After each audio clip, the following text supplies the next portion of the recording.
We as a society have to do a better job of respecting truck drivers. They mean the entire world to us. Essentially, everything we have in our household, everything around this office I'm in right now, has in some shape, form, or matter been brought to us by a truck, whether it's the final mile stuff or the over the road type of stuff.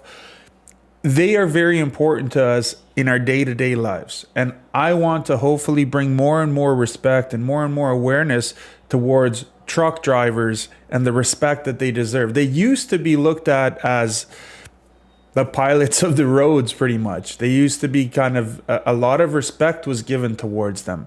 We've kind of shifted away from that as a society, and hopefully we can get that back to a more respectable level as it should be. Okay? Imagine this. Just picture this in your mind. Imagine you're looking at a truck stop and there's a sunrise over the truck stop. And there's a guy named Joe. And this guy named Joe is a long haul trucker with 1 million miles under his belt. He's driven over 1 million miles. And imagine the type of stories this gentleman can share of endless highways, tight deadlines, and of course the camaraderie that he faces with his truckers, right? The type of stories that he has.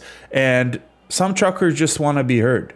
You know, some truckers just want to have that communication because they spend so much time alone that back and forth camaraderie that they share with truckers is all they really have known for so long, especially a guy like Joe with 1 million miles under his belt.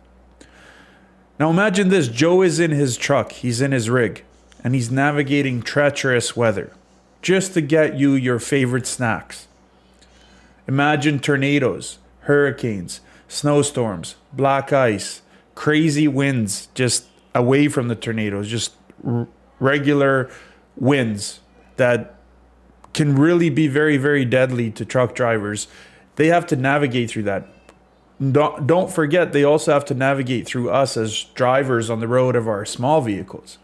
Not everybody is going to give trucks space. Actually, a lot of people cut trucks off.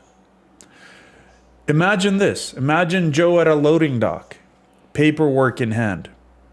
They battle fatigue, traffic, tight schedules, unruly people at loading docks and unloading docks.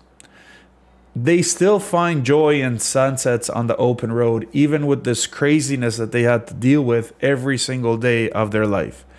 And imagine the thrill that they get, and also the responsibility of navigating mountain roads, mountain passes, as an example. Imagine this. Joe is parked at a rest area for the evening. He's just sitting there thinking about how his day has just went, to the point that now he's just sitting there staring at his truck and sipping on his coffee. Next time you see a big rig, next time you see Joe, okay, when you see Joe going down the highway, remember the dedication and the dedicated men and women behind the wheel. Okay, they keep our world moving, and they keep essential, very important things to come to our houses, to come to us, to come to our hospitals, to our schools, and wherever else we need anything shipped. Remember, this industry has 10 billion tons of freight moved every single year. Remember, this industry has $800 billion worth of it in the trucking alone, that aspect alone. Remember that just under 8 million people work in the industry. We're still facing a driver shortage, and one of these reasons is the fact that we have to deal with this kind of nonsense. Drivers have to deal with nonsense. What's your story as a trucker? Share it with us in the comments. What about you as individuals working in the logistics industry? Share your stories with us in the comments. We would love to hear it. Thank you very much for listening. Please give the channel a like, subscribe. This is just thought for the day. Thank you.